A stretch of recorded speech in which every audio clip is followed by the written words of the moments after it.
Hey everybody, this is Rob Weldon. Welcome back to Fireside 42. This is episode 9.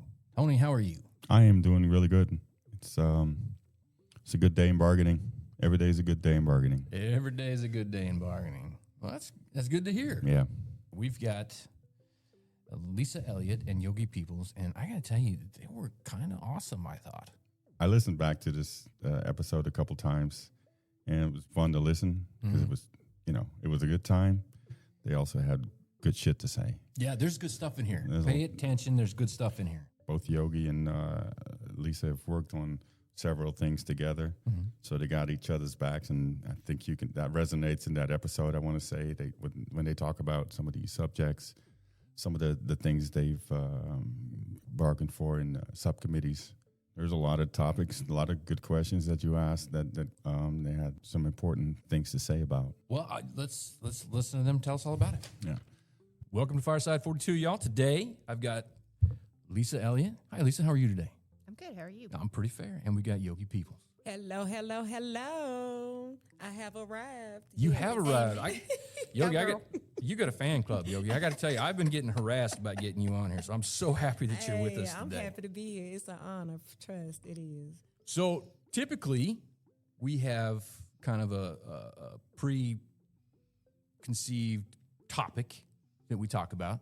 But with you ladies, we just kind of want to try something different and kind of freewheel a little bit about whatever it is that we want to talk about and just let you guys roll. Are you guys down with that? Cool. Okay, you never know what you're going to get out of our mouths. That's fine. That works for me. So, Lisa, let's start with you. Tell me about your bargaining experience so far. Well, tell me a little bit about your history. Like, you've got some experience with union stuff, right? Yes, I was in a teachers union for 10 years and helped work on a small contract with the teachers union. There was nothing compared to bargaining for a manufacturing project. Just saying. It's a lot more A lot complicated. different, Yeah. a lot more complicated. Yeah, a lot more factors into play. I've really enjoyed gaining the knowledge I've gotten. It's been fabulous. I have never, ever realized all the parameters that are required of having a bargaining unit.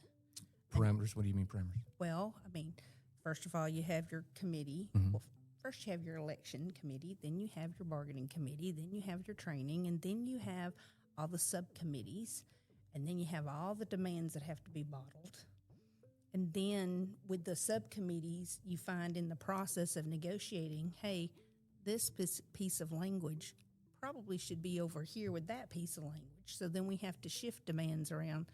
It has been a very unique experience in trying to negotiate a contract for our membership down on the floor. It is very humbling. Very humbling. I imagine. Now, Yogi, Yes. you got some experience on you too, don't you? Yes, I have a little experience with the UAW. And like Lisa, my mom was also a part of a teachers union. But from the time I was born, I was always a UAW child. So I've been in there for a while. But this is my first time on the opposite side as far as organizing and being on a bargaining committee. I've always had help from the UAW when I was, when you have grievances and things like that from when I was employed at General Motors. But now being on the other side of it and going through their training process, it is a lot that we have experienced as far as learning, and it's just been an amazing process, and I really appreciate the opportunity. I'm glad that you all voted me in here, and I promise you I'm going to get the job done for you. Well, I appreciate that. Now, you guys have been at this for a little while. Is there any particular language or any accomplishments that you guys have worked out so far that you're particularly proud of? You can tell us a little bit about? Well, I'm in discipline and grievances, but I'm also in job security. And in that process, we have been able to secure language that has been TA'd dealing with job security as far as Volkswagen guarantees 40 hours a week, no matter what. They've guaranteed that they will compensate you if there's absolutely no work to be done. I'm very pleased with that. Even just given the opportunity to receive money, knowing that I come to work I come here to build cars, and if you don't have any of that work for me to do, then I should be compensated because I did show up. Right, yeah. So, yeah, Lisa, how about you? Do you have anything particular language or successes that you want to talk about, brag about a little bit? Well, I was on 2 subcommittees, EDDP, which is Educational Development Training Programs, and then on EAP, Employee Assistance Program. And I was a lead on EAP, and I was lead on EDDP too, co-lead. But in EAP, I am, part of my story is I am in recovery, have been in recovery, been sober for a long time. But we want to knock those people down in Volkswagen. They get drug tested and thrown out. Even if they disclose and pass, they got one chance. Well, in our new TA for the recovery program, the monitoring program, even if they relapse while they're in the program, they'll get another chance. And that's something we didn't have TA'd before. Oh, that's good news. So, because the saying is relapse is just a minute away. Right, yeah. So, if they, during the monitoring program, if they fail the drug test, they'll be given a second chance, and we didn't have that, and I'm very proud of that. We also got a lot of good language on training and development with ETCs on the floor. There'll be 3 reps on the floor, 1 each shift, and they will be helping with continuous improvement, health and safety, working to make sure training and development is in alignment with DART and providing adequate knowledge. But I didn't do that alone. I had a co-chair with that one. And then we also had an EAP. The one I'm like Is most, I'm getting that you one now. already know. I'm right there. She gonna be slow about it, but I'm gonna talk about it because I'm proud of this one for her, and that is childcare. We know we've struggled with childcare for years. They had the daycare across the street that was supposed to be for us, which is not. They give us a $5 discount, but now we have language. Tell them about it, Lisa. Talk about it, girl.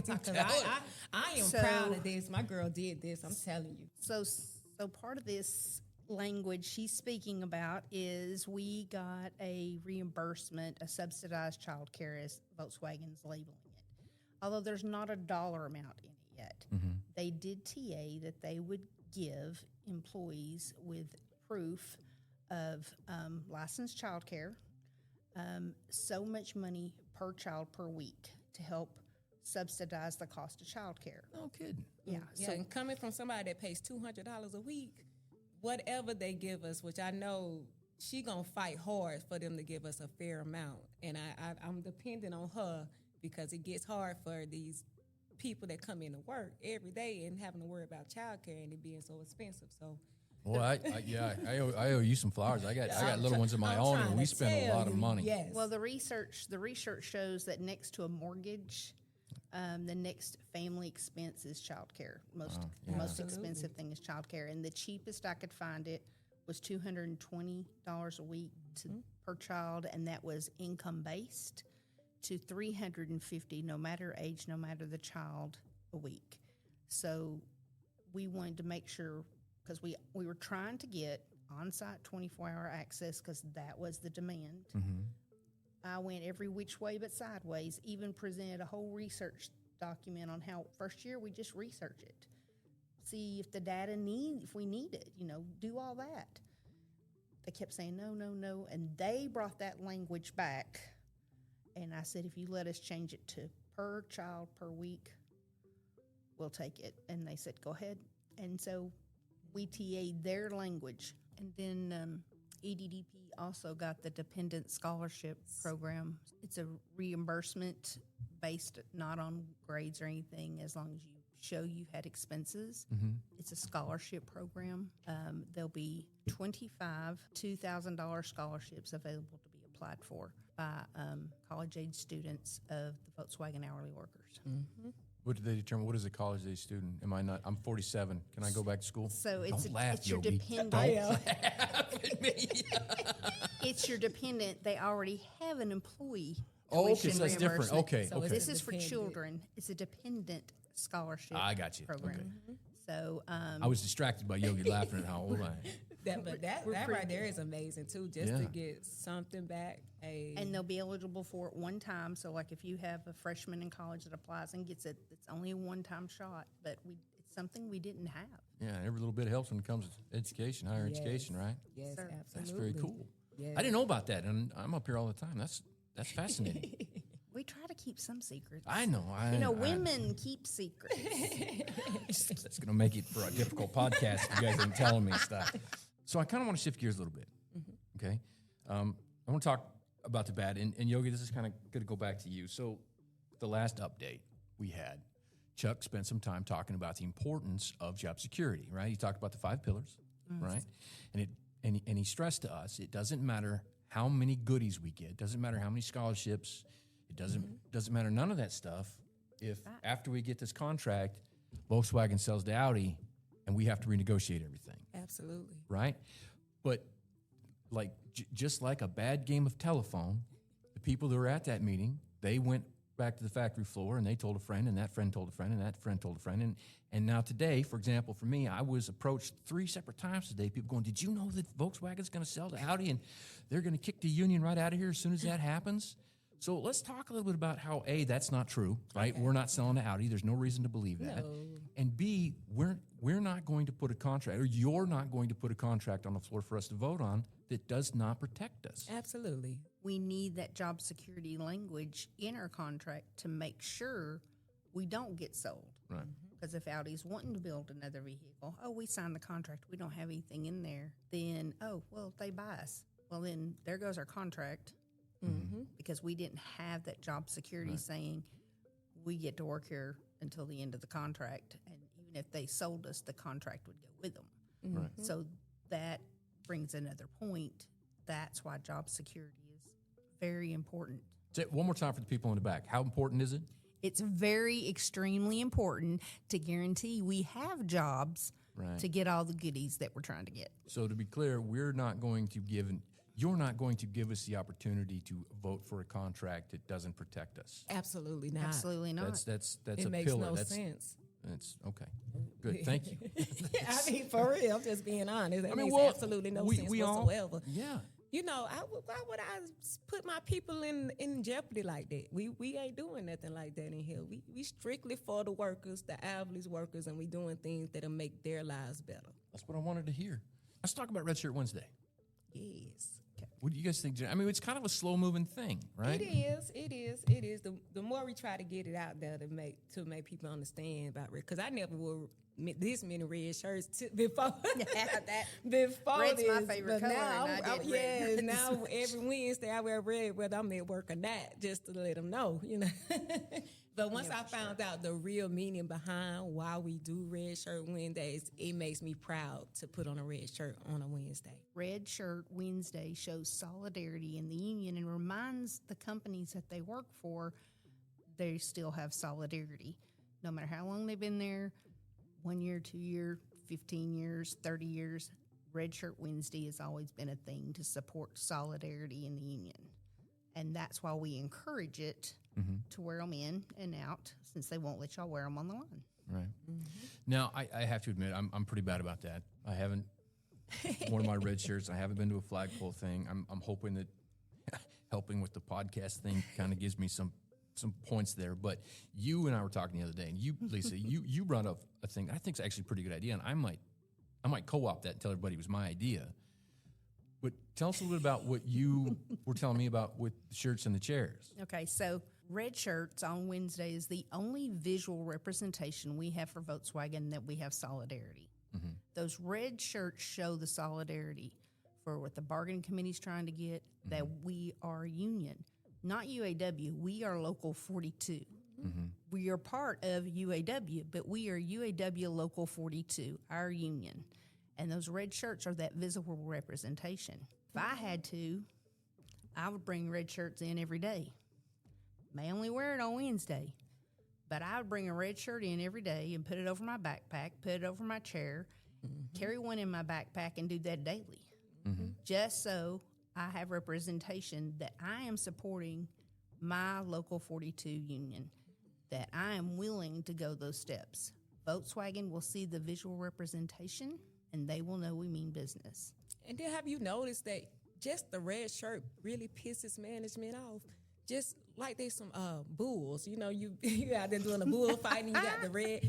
If you just show up in some red shirt, it really pisses them off. And Yogi, me, I don't like nothing better but than to piss somebody off by just doing something simple as putting on a red shirt. It's that red shirt. It's that red shirt. If that's gonna piss them off, hey, let's go. So that brings up a good point, because I hear sort of the counter argument to that is, and it seems to me that there's maybe some validity to it. I use gate 3, which is kind of in the boonies, right? Yeah. And at 5 o'clock in the morning, 5:30 in the morning, when I come into work wearing the red shirts, it ain't nobody from management in the plant. They sure as hell ain't at gate 3, right? So they ain't seeing it. They know. So that's my point. So you're Yes. telling me that they know, even though they're not, they don't get up for another 5 hours. Absolutely. You don't think that they have somebody out there monitoring to see how many people show up, and when they only see a few people out there, that sort of eases management mind to like, well, they not really organized, they not really into this as much as we think they are, or it's not never going to happen. So we try to get more people involved, because the more people you have out there, it just makes a better statement than just having a few of them out there. How many cameras are in this plant? I have no idea. I look around and I don't see How any, many but I have to cameras are in imagine that there's, parking lot as you lot. come in through gate 3? A lot. there's quite a few of them. It's Yeah. a lot. Who's monitoring those cameras? Who's going to see those red shirts? Who's going to spread that word? I like the idea of putting red shirts on the chairs. Listen, I start- got 7 of them. If I was I gonna was say, on I've got a that closet floor, full of red shirts, and I wear them to unions and stuff sometimes. I got a blue one that I'm actually quite fond of. I like that blue shirt, but maybe I'll start bringing my red shirts I was and just just- putting them on people's chairs if they give me permission. Like, can I put this on your chair? And then I'll be I the got 7. Yeah. I'd bring all 7 of them in and wear one in every Wednesday, but I'd bring them all in and say, can I use your spot if they don't have a red shirt? I would. That's all it takes. We need the visual representation that we're strong. I like the idea of our manager walking past our team room and seeing a team room full of red shirts. Just be That disgusted. tickles me. Just be disgusted. You seen how they scrunch their face up when they see? I'm like, it's just a shirt, bro. It's cute. So right before the election, when we voted the union in, it seems to me like, because before you guys became important and I got relegated to being just a peon, we were all VOCs. We're all important. I know, but we were all VOCs together, right? Yes. And we used to go to the VOC meetings, and for the longest time, it was like we couldn't make headway. We didn't have enough representation, And then all of a sudden, it seemed like we passed the event horizon, and then all of a sudden, everybody was talking about the union, and everybody was going to vote for the union. Right. Do you think a similar thing will happen with the red shirts? Like as we get closer and closer to the finality of this bargaining process, whether the company starts doing the right thing, or whether they keep doing the wrong thing enough to piss us off, do you think there will come a time when we cross the line and then we kind of get a repeat, where all of a sudden there's a wave of red shirts? Do you think that's something that we're heading towards? Robert, I really hope so, because, if Volkswagen keeps stalling, we will be prepared to strike. And we're going to have the members behind us for that. And if it takes a shirt or whatever, we are going to need them standing behind us. So it's easy for just to have a red shirt just to show that you with us, but we need to let them know. So be prepared that we have the members that they have our back. Because, if they keep acting the way they're acting, it's coming. If you want to see some change, get involved. That's all. Just get involved. That's the best way it's going to get done. If you take it and do it yourself, so come out here and help us so we can get you those shit. Amen. And going back to organizing, when I first got started, I didn't come here till 2020. And so when I first started getting involved was after I found I was going to be converted to Volkswagen. They said, yeah, you're going to be converted to, okay. So then I called the union hall and said, so what do we got to do to get a union? So from that time, it was those one-on-one conversations, building people up, because I remember doing a Zoom meeting training, one-on-one thing. Yeah. There was like 20 of us, 25 of us, and that was it. And Are you talking about the media one? the one we did, it was an education thing, and we grew and grew and grew, and they started growing, and then we'd have the meetings, and they'd grow and grow and grow. Well, then we got our union. Okay, the work didn't stop. Right. The key was everybody's like, okay, we're done. They got to do the rest of it. No, it's Local 42's job to see this all the way through. So with that being said, those conversations still need to be happening. Mm-hmm. If you need questions answered, if you're not satisfied with what you're hearing on the floor, reach out, call us, see us. Now we're doing the communication. We got the Facebook communication page going now. Reach out and get information. I understand people got needs and can't. You know, people who have 2 income jobs, wife's got to go to work. People who have kids with special needs. People who just tired and want to go home. I get that. Mm-hmm. But we still have to have those conversations so we know where we're at and what the bargaining committee needs from the membership and what the membership needs from us. And now we're down to the last, I think they said 24. Mm-hmm. 24. These are things that we can't walk away from the table without. These are y'all demands. Right. We fighting for stuff that y'all wanted. You know what I'm talking about? So we just trying to get it done. I mean, we always heard about the union busting and the stall tactics. Well, I can tell you right now, we've seen them every step of the way when we go through this whole thing from when we got our union to when we got our election to when we got the bargaining committee election to when we got our training to when we can sit there and see, oh, I see that was a stall. I can see this was a stall. I can see all the way through. So there's different ways to show support, right? It's not just there's those people that are dedicated to the Red Shirt Right. Wednesday thing. We see them every morning. We see them Right. every evening. They're dedicated to it. They're diehards. Yes, they And we are. love them for it, right? Yeah. And for me, really, the Red Shirt Wednesday really wasn't my thing, but I wanted to participate.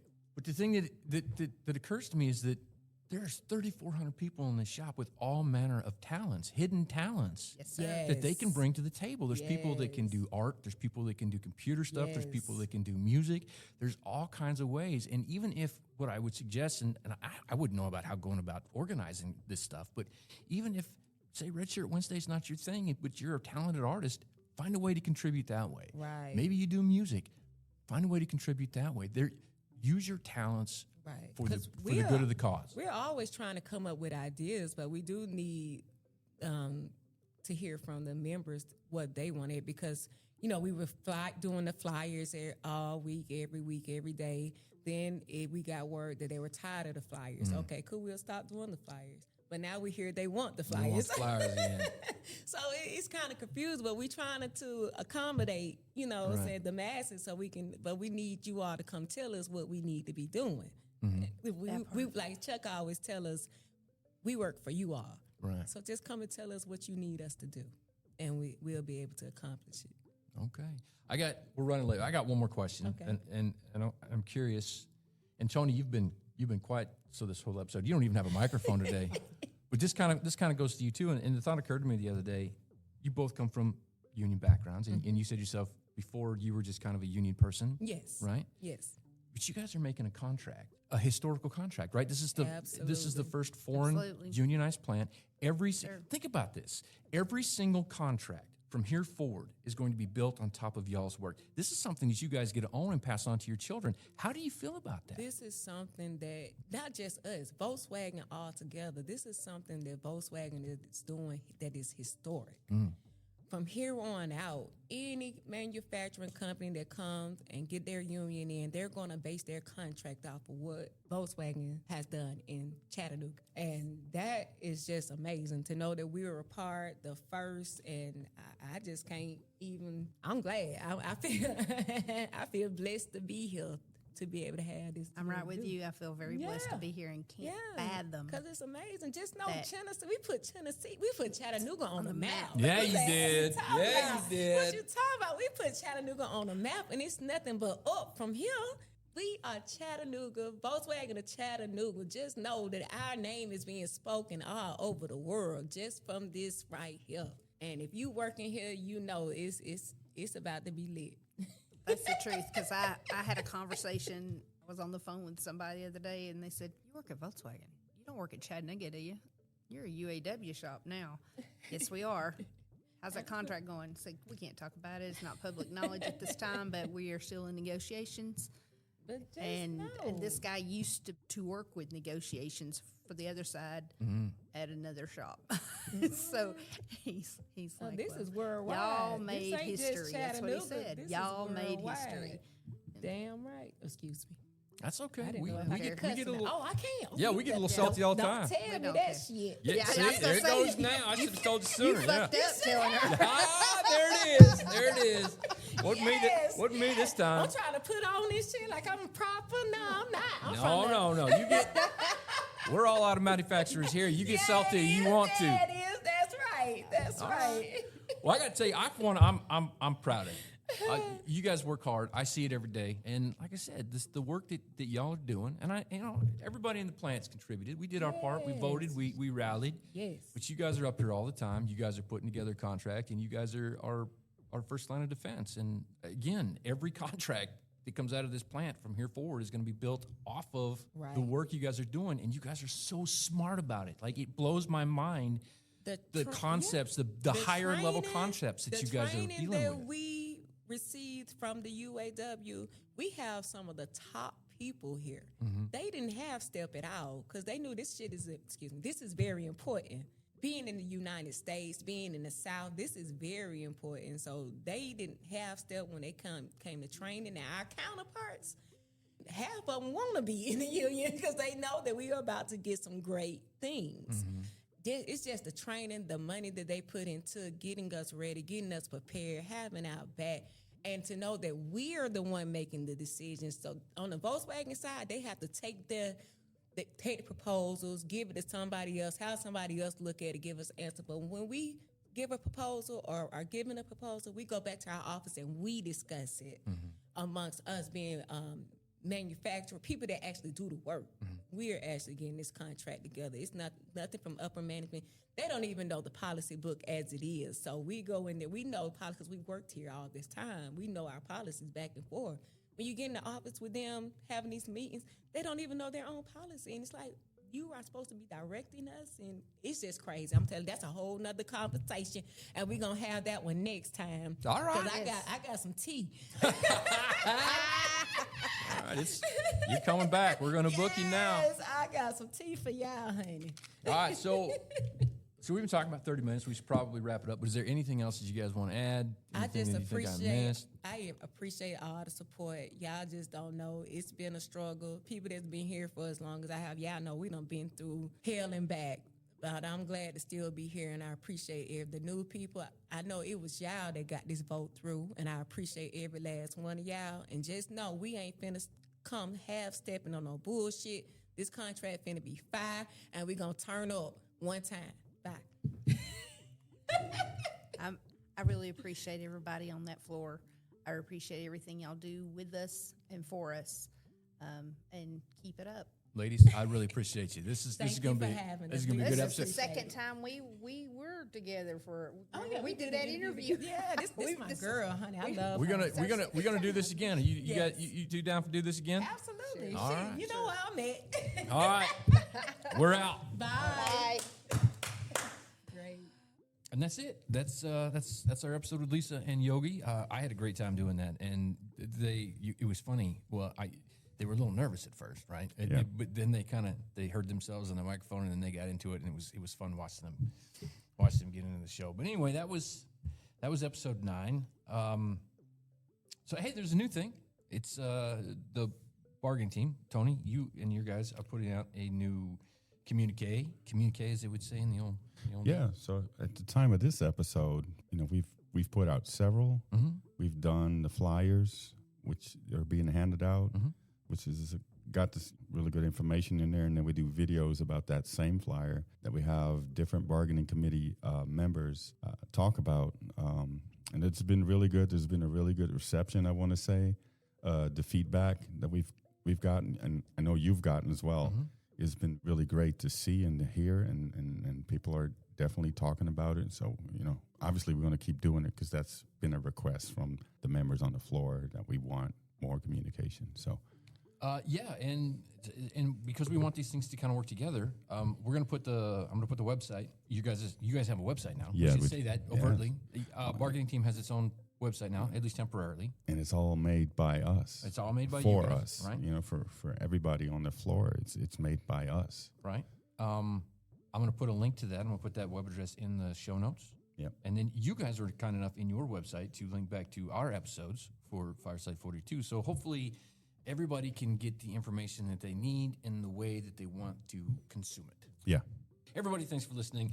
Next week will be an episode with Billy Quigg and Steve Cochran. We're going to talk about Works Council and Volkswagen stuff. And y'all have a great week, and we'll talk to you.